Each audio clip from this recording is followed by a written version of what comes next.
Silver Lining in the Coronavirus, published by Joyce Kavanagh, 23rd of March 2020. It's very frightening and surreal to think that we or those we love could be harmed or even die from this virus. And being confined and isolated from those we love only heightens the sense of panic we feel and makes it all the harder to manage our emotions. The constant reports, news bulletins, and all the possible conspiracy theories that are floating around out there are not helpful. They only succeed in dragging me into a panic that can shut me down emotionally if I let it.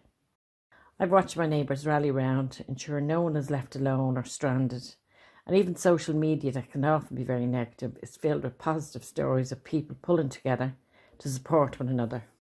Almost hourly, there are posts of communities finding creative ways to demonstrate that no one is alone in this crisis. It's really heartening to see people using humour to lift themselves and those around them to stay the course and see the possibilities that can come from hard times. It's amazing to see how those that find themselves on the front line, the nurses, doctors, truck drivers, shop assistants and everyone else that normally have to fight to be recognised and valued for the work they do, are finally shining through as the real heroes when the chips are down. They not only are in the front line, but they're there willingly, and they put themselves in harm's way without ever being asked, in order to keep us all safe and cared for. I really feel that within the crisis, we're being handed an opportunity to truly know who we are, when all the running and doing we normally fill our days with has been removed. Some have turned to reading, art, baking, having fun, a thing that most of us have forgotten how to do.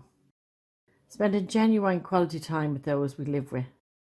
Each day we're finding more and more creative ways to stay in touch with family members we cannot physically touch at the moment. In some ways it's brought me back to my childhood, and aside from the abuse I suffered, I do recall a neighbourhood that I grew up in, where people looked out for each other.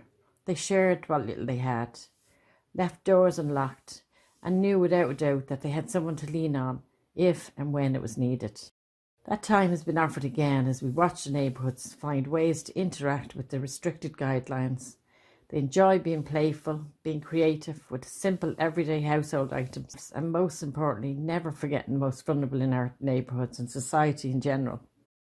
Many of the shops seem to have taken the focus off making money, and instead they're looking at ways to get people through this rough time. Their commitment to their staff and customers and making sure everyone is kept safe is reassuring to see.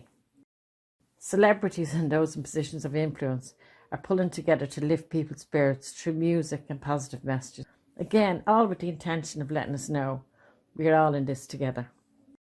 I think it's magical, and although at times I still struggle thinking I should be doing something more, I do acknowledge that I'm really enjoying doing the things I like and want to do, rather than simply doing things mechanically, because it has become my norm.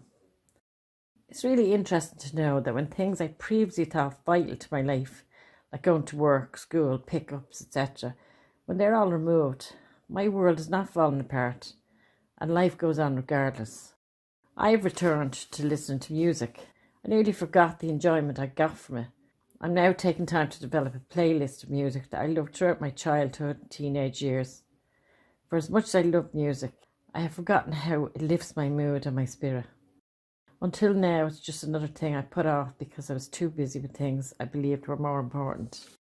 I believe this time is an opportunity to live rather than merely function, to relax and realise that regardless of the roles we play, i.e. a mother, a wife, a sister, a friend, we're being given a gift of time. Time that we've all forgotten can be filled with people and things we love. Time to look at how we normally fill our time, stressing about what has to be done rather than what really is important. Time to explore what fills our heart, makes us laugh till our stomachs ache, what moves us to tears. Time to recognise how much we love and are loved by those around us. We're all very familiar with and always been busy, that we struggle when that feeling is removed. If we're lucky, we work really hard throughout the year hoping to afford a 2-week holiday. The holiday that we almost always waste the first week trying to relax with doing nothing and reconnecting with ourselves. And by the time we finally relaxed, it's time to go home. I believe we deserve more than a life filled with a to-do list and deadlines that must be met.